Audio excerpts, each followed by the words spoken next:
I think we can use it tonight. She just used her vagina, right? Okay. First of all, why is the Dodger game on? Are we in Angels territory? No. Boo. Okay, do that.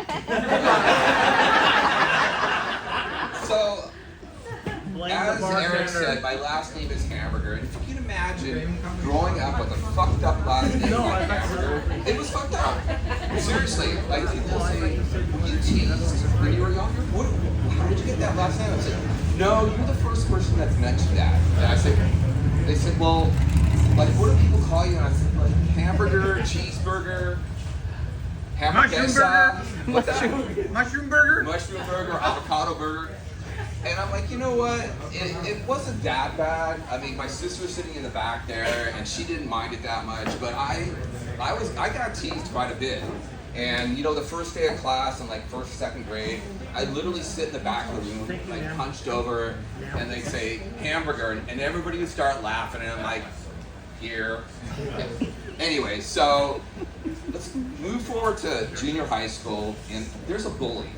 Everybody knows a bully in junior high school, and this guy, he got in fights with a lot of people, and I said, you know what, I don't let this guy bully me anymore. And so I said, let's go in the backyard, let's have our little fight, not jiu-jitsu, but, so it actually was jiu-jitsu, now that I think about it, because we were rolling around. And we actually posted it on Grindr.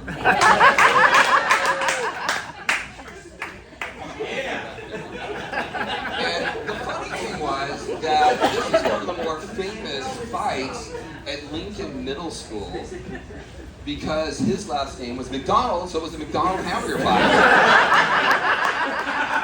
So, listen, you know what? I've learned to embrace our last name. I'm sure our last name's different now, but our last name.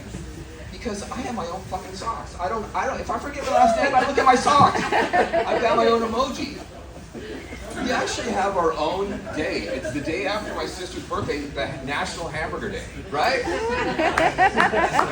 So you gotta embrace what challenges you, and having the last name Hamburger hasn't been that bad, although everybody's eating burritos here, so I'm thinking of changing it to burrito.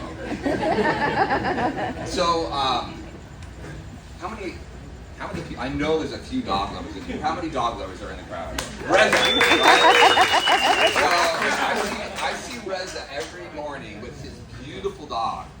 And we always talk about our dogs and what their ailments are. They're old men, and like, it's basically, he spent thousands and thousands of dollars on his dog. I have not spent as much, but his dog is a little bit older.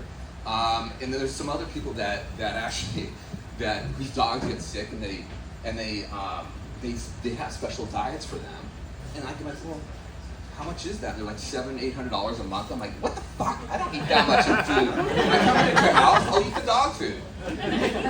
But the funny thing about, my dog's name's Trout after Mike Trout, who should be on the TV right now, but he's not because the dog is wrong. But so before we had Trout, we had another little dog, my son and I, and she was quite a handful, and she would poop all over the house and yip all night. So we got Trout, we rescued Trout from the shelter, brought him home. He was awesome. He was already trained at 4 months, and the other dog did not like him. So we said, you know what, you're kicked off the island. And so we didn't like throw her off the island. We actually found a place for her, and she was super happy.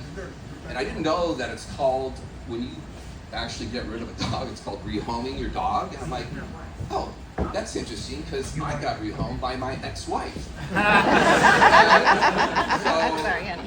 And I just got rehomed earlier this week by my ex-girlfriend, who was going to be here, but she is not. So, yeah, it's okay. Don't feel sorry. So, at any rate, a few months ago, I took a trip to England, and when my sister and I were younger, we actually lived there for about 3 months, and then traveled around Europe in a little shit two-door BMW, and I threw up every couple of miles basically. But the cool thing in England is we lived in a town that's total ghetto now called Hammersmith, and so when we went back, we went, oh, you know, let's go knock on the door of the house that we lived on 12 Nella Road. And so we're driving through there, and we stop by, and I knock on the door, and I'm like, excuse me. They're like, who the fuck are you? And I'm like, I apologize, but I used to live here when I was a young kid in the early 70s. And they're like, oh, okay. They're like, wait a second.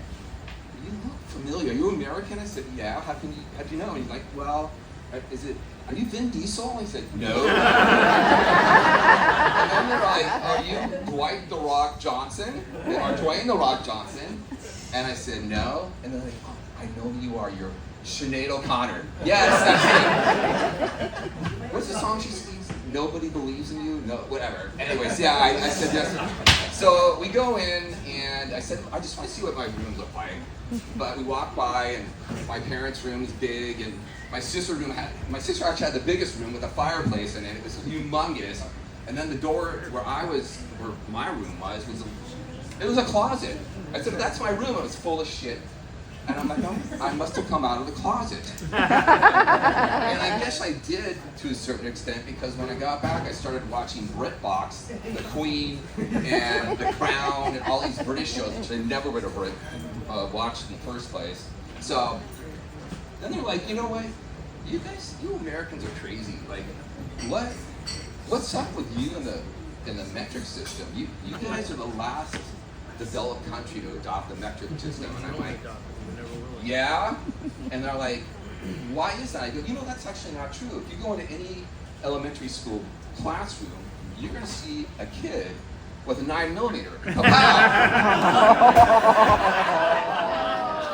That's all I got. Thank you.